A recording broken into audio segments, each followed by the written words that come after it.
நம்ம வீட்டில் காய்கறிகள்லாம் இல்லாத சமயத்தில் இப்படி ஒரு குழம்பை நீங்கள் செஞ்சு பாருங்கள். பருப்பு ஊற வச்சு நீங்கள் இந்த மாதிரி அரைச்சி செஞ்சு பாருங்கள். சான்ஸே இல்லை, அவ்வளோ டேஸ்டியாக இருக்கும். ஏன்னா காய்கறிங்க இல்லைன்னு சொல்லிட்டு வருத்தப்படுது.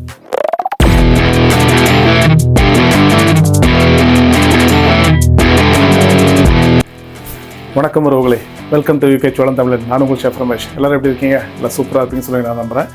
இன்றைக்கி நம்ம கிச்சனில் வில்லேஜ் ஸ்டைல், அதாவது கிராமத்தில் ஒரு பருப்புருண்டை குழம்பு எப்படி பண்ணுவாங்கன்றது தான் இன்றைக்கி நம்ம சேனலில் பார்க்க போகிறோம்.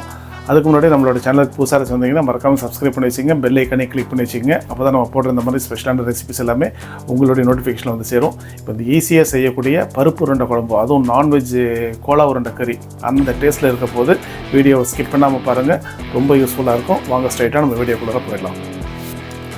இந்த பருப்பு உருண்டை குழம்புக்கு நான் 3 விதமான பருப்பு தான் எடுத்துருக்கிறேன். கடலைப்பருப்பு, துவரம்பருப்பு, பாசிப்பருப்பு. இது 3மே சரி அளவுக்கு ஒவ்வொரு கப் எடுத்துருக்குறேங்க. இந்த 3ஐயுமே நம்ம இப்போ ஊற வச்சிடலாம்.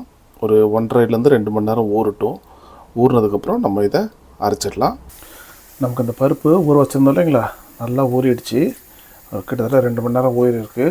இப்போ இதை நான் வடிகட்டிட்டு நம்ம மிக்ஸி ஜாரில் போட்டு அரைச்சிடலாம். அரைக்கும் போது அது கூட என்னென்ன சேர்க்கணுன்றதை நான் உங்களுக்கு சொல்கிறேன். அது நல்லா வடிகட்டிட்டோங்க. இது கூட ஒரு 4 பல் பூண்டு போடலாம், ஒரு துண்டு இஞ்சி போட்டுக்கலாம், ஒரு 1/2 டீஸ்பூன் அளவுக்கு சீரகம் சேர்த்துக்கலாம், ஒரு 2 பச்சை மிளகாய் சேர்த்துக்கலாம், இந்த கொத்தமல்லியோட தண்டு சேர்த்துக்கலாங்க. நான் நல்ல மணமாகவும் இருக்கும். அதை வேஸ்ட் பண்ணாமல் நம்ம அதில் சேர்த்துக்க போகிறோம். ஏன்னா கொத்தமல்லி நம்ம கிரேவிக்கு சேர்க்க போகிறோம். அதனால் கொத்தமல்லி தனியாக எடுத்து வச்சுக்கிறேன். எல்லாத்தையுமே நம்ம மிக்ஸி ஜாரில் மாற்றிடலாம். நம்ம இது கூடயே 1 டீஸ்பூன் அளவுக்கு உப்பு சேர்த்துக்கலாங்க. நல்லா அரைஞ்சி எடுத்துடலாம். நல்லா நைஸாக அரைச்சிட்டு வந்தாச்சு. இது நம்ம உருண்டை போடுற அளவுக்கு நல்லா திக்காக இருக்கும். தண்ணியே ஊற்றக்கூடாது, தண்ணியே ஊற்றாமல் தான் நான் அரைச்சிருக்கிறேன். இந்த மாதிரி உருண்டை போடணும். நம்ம எப்படின்னு பண்ணிடலாம்.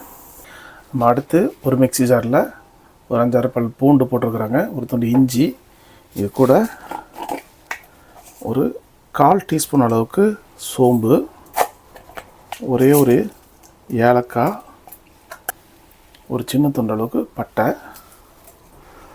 ஒரு 10 மிளகு, ஒரு 4 கிராம்பு. இது வந்துட்டு அந்த கறி குழம்பு வாசனை வர்றதுக்காக தான் இந்த ஸ்பைசஸை இந்த இஞ்சி பூண்டோடு சேர்க்குறோம். நம்ம இது எல்லாத்தையுமே நல்லா ஃபைன் பேஸ்ட் பண்ணிடலாம். ஸோ நம்மளுடைய குழம்பு ப்ராசஸ்க்கு இது தாங்க. 2 வெங்காயத்தை ஃபைன் சாப் பண்ணி வச்சுருக்கிறேன், ஒரு 2 தக்காளி ஃபைன் சாப் பண்ணி வச்சுருக்கிறேன். இப்போ நம்ம அந்த இஞ்சி பூண்டு எல்லாம் அரைச்சோம் இல்லைங்களா, அதெல்லாம் சேர்த்து ஒரு 2 டேபிள் ஸ்பூன் அளவுக்கு வரும். இந்த ஒரு கைப்பிடி அளவுக்கு கொஞ்சோண்டு கொத்தமல்லி வெட்டி வச்சுருக்கிறேன், ஒரு அரை தேங்காய் பேஸ்ட் பண்ணி வச்சுருக்கிறேன். இது மெயினாக நமக்கு அந்த குழம்புக்கு அவ்வளோ டேஸ்டியாக இருக்கும். இதுதான் இப்போது இந்த குழம்புக்கு உண்டான ப்ராசஸ்ஸு. இப்போ நம்ம அந்த குழம்பை எப்படி பண்ணுறதுன்றதை பார்த்துடலாம். நம்ம ஒரு கடாய் எடுத்துருக்குறோங்க. அதில் ஒரு 2 டேபிள் ஸ்பூன் அளவுக்கு ஆயில் ஊற்றிக்கலாம். ஆயில் நல்லா சூடாகிடுச்சு. ஒரு 1/2 டீஸ்பூன் அளவுக்கு கடுகு சேர்த்துருக்குறேன். கடுகு நல்லா பொரியட்டும். இது கூடயே ஒரு 1/2 டீஸ்பூன் அளவுக்கு நம்ம பெருஞ்சீரகம் சேர்க்குறோம். அந்த பெருஞ்சீரகம் வந்துட்டு அந்த குழம்பு நல்லா வாசனையாக வர்றதுக்காக தான். பெருஞ்சீரகம் நல்லா பொரியட்டும். இப்போது நம்ம வெட்டி வச்சுருக்கிற வெங்காயம், அது கூடயே கொஞ்சம் கருவேப்பிலை சேர்த்துடலாம். நீங்கள் வீட்டில் செய்யும் போது இந்த வெங்காயத்துக்கு பதிலாக சின்ன வெங்காயம் இருந்துச்சுன்னா சேர்த்துக்குங்க, ரொம்ப டேஸ்டியாக இருக்கும். ஏன்னா எனக்கு இங்கே சின்ன வெங்காயம் கிடைக்கிறது ரொம்ப அரியுது. அதனால தான் நான் இந்த ஒயிட் ஆனியன் சேர்த்துருக்குறேன். நார்மலாக குழம்புக்கு நீங்கள் சின்ன வெங்காயத்தை போட்டு செஞ்சீங்கன்னா அவ்வளோ டேஸ்டியாக இருக்கும். இந்த வெங்காயம் வணங்கும் போதே 1 டீஸ்பூன் அளவுக்கு உப்பு சேர்த்துக்கலாம். வெங்காயத்தை நல்லா கொஞ்சம் கோல்டன் ப்ரௌனில் வணக்கிடலாம். இந்த வெங்காயம் வணங்குறதுக்குள்ளார நம்ம இதை உருண்டை பிடிச்சிடலாங்க. வெங்காயம் நல்லா வணங்கிடுச்சுங்க, நல்லா ப்ரௌன் ஆகிடுச்சு. இப்போ இந்த சமயத்தில் நம்ம இந்த இஞ்சி பூண்டு பேஸ்ட்டு சேர்த்துக்கலாம். இதோடைய பச்சை வாடை போகிற அளவுக்கு கொஞ்சம் நல்லா ஃப்ரை பண்ணி எடுத்துக்கோங்க. இப்போ நம்ம இதில் தக்காளி சேர்த்துக்கலாங்க. தக்காளி நல்லா மசிட்டும். நம்ம வீட்டில் காய்கறி இல்லாத சமயத்தில் டிஃப்ரெண்ட்டாக இந்த மாதிரி ஒரு பருப்பு உருண்டை குழம்பு செஞ்சு பாருங்கள், செம்மையாக இருக்கும். ஏன்னா சாதத்து கூட சாப்பிட்றதுக்கும் இது பருப்பு உருண்டை குழம்பு வந்துட்டு சப்பாத்தி கூட தோசை கூட வச்சு சாப்பிட்றதுக்கும் அவ்வளோ டேஸ்டியாக இருக்கும். காய்கறி இல்லைன்னு சொல்லி வருத்தப்படவே படாதீங்க, இதை ட்ரை பண்ணுங்கள். கரம் மசாலா 1/2 டீஸ்பூன், இது எல்லாமே நல்லா மிக்ஸ் பண்ணிடலாங்க. இது கூடயே நம்ம இந்த தேங்காய் வரைச்சி வச்சுருக்கிறோம் இல்லைங்களா, அதையும் சேர்த்துக்கலாம். கூட தண்ணி சேர்த்துக்கலாங்க. நம்ம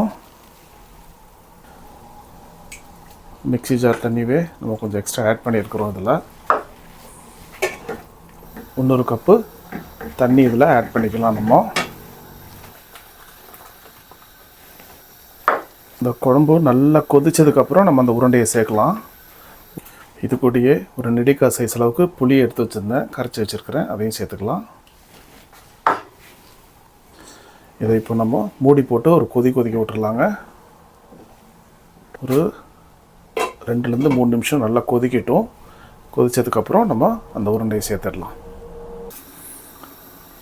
நல்லா ஒரு 2 நிமிஷம் கொதிச்சிருச்சுங்க, ஓப்பன் பண்ணிடலாம். அங்கே கிரேவி நல்லா திக்காயிடுச்சு. இந்த ஸ்டேஜில் நம்ம உப்பு மட்டும் செக் பண்ணிவிட்டு அதுக்கப்புறம் நம்ம அந்த உருண்டையை சேர்த்துக்கலாம்.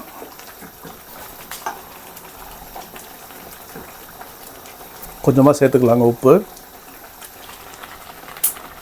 நம்ம ஏற்கனவே 1 டீஸ்பூன் போட்டிருந்தோம், 1 டீஸ்பூன் சேர்த்துக்கலாம். ஏன்னா இப்போ நம்ம உருண்டையிலையும் உப்பு சேர்த்துருக்குறோம், அப்போ இது கரெக்டாக இருக்கும். இப்போ நம்ம இந்த உருண்டையை ஒன்றா சேர்த்துக்கலாங்க. அடுப்பை ஸ்லோவில் வச்சுருங்க, ஏன்னா நம்ம உருண்டை போடும்போது கையில் தெறிக்க ஆரம்பிக்கும்.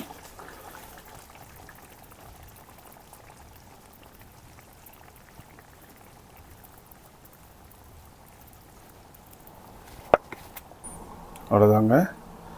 இப்போது மூடி போட்டு அதே மாதிரி ஒரு 2 நிமிஷம் கொதிக்க விடுவோம். குழம்பு ரெடி ஆகிடும்.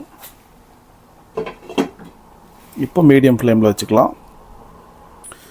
நம்ம ஓப்பன் பண்ணிடலாங்க.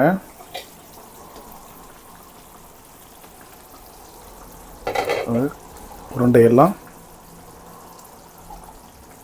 நல்லா வெந்திருக்கு. நம்ம இப்போ என்ன பண்ணலான்னா இந்த வெட்டி வச்சுருக்க கொத்தமல்லியை மேலே தூவி விட்டுட்டு அடுப்பை ஆஃப் பண்ணிடலாம்.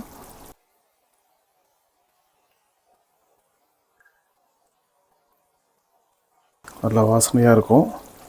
அடுப்பை ஆஃப் பண்ணிவிட்டு ஒரு 2 நிமிஷம் கழித்து நம்ம எடுத்து சர்வ் பண்ண ஆரம்பிச்சிடலாம். இந்த கொதியெல்லாம் அடங்கிட்டோம். வாசனையே அவ்வளோ பிரமாதமாக இருக்குது. நீங்கள் செய்யும் போது உங்களுக்கு தெரியும், அதை அந்த வாசனையோடைய ஃபீல் பண்ணுவீங்க. ஸோ இப்போது நம்ம இதை சாப்பாட்டு கூட தான் சாப்பிட போகிறோம். எப்படின்றது நான் உங்களுக்கு சொல்கிறேன்.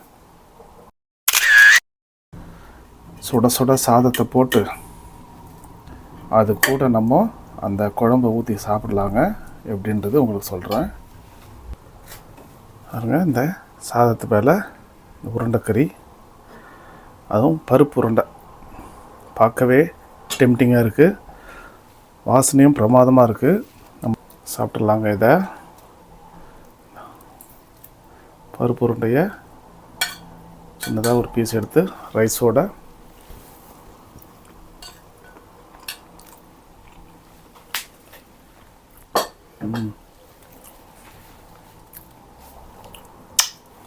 செம்ம டேஸ்ட்டாக இருக்குங்க. நம்ம வந்து மீட் பால்ஸ் கோலா உருண்டைக்கறி அந்த டேஸ்ட் அப்படியே இருக்குது. இதில் பருப்பு மட்டும்தான் சேர்த்துருக்குறோம், அது வெறும் மீட்டு. ஸோ அந்த ஃப்ளேவர்ஸ் எல்லாமே வந்துட்டு உங்களுக்கு இந்த கோலா உருண்டைக்கறியில் இருக்கிற ஃப்ளேவர் தான் இருக்குது. ஏன்னா நமக்கு கிராம்பு, சீரகம், இந்த சோம்பு கிம்பெல்லாம் சேர்த்துருக்குறோம் இல்லைங்களா, அவ்வளோ டேஸ்டியாக இருக்குது. நீங்களும் ட்ரை பண்ணுங்கள், உங்களுக்கும் இதே மாதிரி சூப்பராக செய்ய வரும். வெஜிடபிள்ஸ் இல்லைன்னு சொல்லி வருத்தப்படாதீங்க, பருப்பு வச்சு சூப்பரான ஒரு பருப்பு உருண்டைக்கறி பண்ணிடலாம். இந்த வீடியோ உங்களுக்கு பிடிச்சிருக்குன்னு நினைக்கிறேன். பிடிச்சிருந்தால் லைக் பண்ணுங்கள், ஷேர் பண்ணுங்கள், மறக்காமல் சப்ஸ்கிரைப் பண்ணிட்டு பாருங்கள். இனி அடுத்து ஒரு சூப்பரான வீடியோவில் உங்களை நான் சந்திக்கிறேன். அதுவரை உங்களிடமிருந்து விடைபெறுவது உங்கள் செஃப் ரமேஷ்.